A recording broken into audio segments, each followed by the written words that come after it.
এখন আমরা যে প্রশ্নটা সমাধান করব সেটা হচ্ছে ইউ সেটের উপাদান যদি 4, 5, 8, 9, 11 এবং এ সেটের উপাদান যদি 5, 4, 9 হয় তবে এ সেটের পূরক সেট নিচের কোনটি? এই চারটা অপশন থেকে আমরা খুঁজে বের করব কোনটা সঠিক উত্তর। তো এসো আমরা খুঁজে বের করি কোনটা সঠিক উত্তর।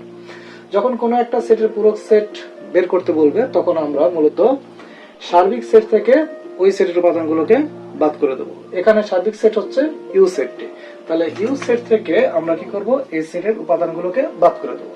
এই সেটের প্রথম উপাদান হচ্ছে 5, তো আমরা 5 কে বাদ করে দিলাম। দ্বিতীয় উপাদান হচ্ছে 4, আমরা 4 কে বাদ করে দিলাম। তৃতীয় উপাদান হচ্ছে 9, আমরা 9 কে বাদ করে দিলাম। তাহলে এরপর পরে থাকলো কত? এরপর পরে থাকলো হচ্ছে 8 আর 11।